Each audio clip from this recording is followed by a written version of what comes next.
Well, yesterday we saw Sean Stryker put his body on the line to show you some of the effects of sleep deprivation. Something that you did not get to see is the day after he did that story, he actually got sick. Well, in part 2 of that story, Sean tells us about a few things that you can do to make sure that you're getting enough sleep. Some people are night owls while others are early birds. But whichever category you fall in, Linda Hurley, the director of the Sleep Center at Peninsula Regional Medical Center, says it's important to keep your sleep schedule as consistent as possible. Your body has a circadian rhythm. It's about 24 hours and some change clock.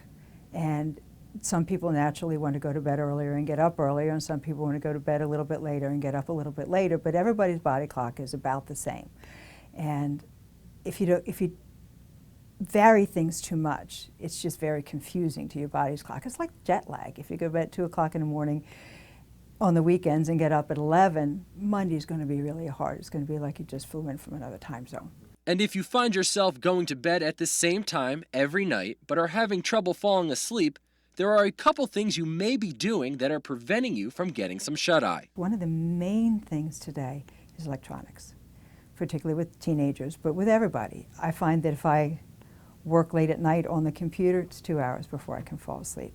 If you are reading on your computer, on your tablet, it will keep you awake. It suppresses your melatonin.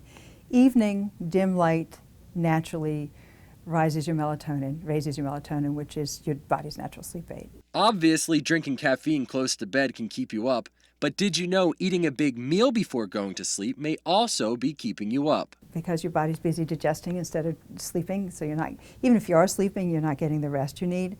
It also tends to, if you lay down after a big meal, it also tends to cause some acid reflux. Alcohol is another thing you might want to avoid before bed. Linda says while it may help you fall asleep, as it wears off, your blood sugar changes, which can cause you to wake up. But sometimes it's as simple as an active mind that's keeping you up. It's interesting, one of the articles I read said it's not about collecting your thoughts, it's about addressing them and letting them go, and addressing and letting them go. And that sometimes, people tell me that it's the brain that keeps them awake sometimes. So if they can let the things go in their brain, or write them down, or let them go till the next day, it's much easier to go to sleep. Deep breathing works.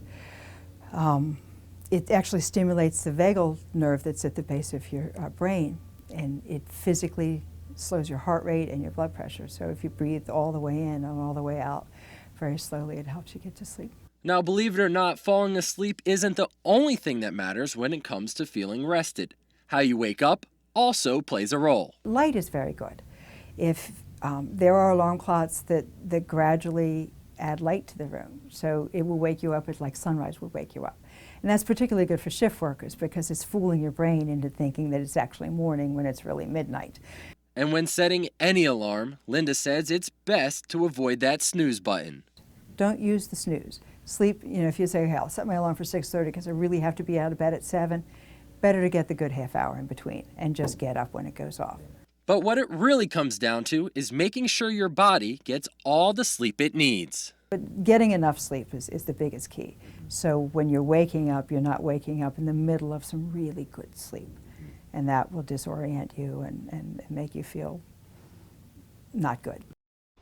Linda also says a good way to find out how much sleep you need is to go to bed without setting an alarm for a couple of nights in a row and see how long your body naturally sleeps. You gonna try that tomorrow morning? I can see me saying, oh, I should have been at work a couple hours ago.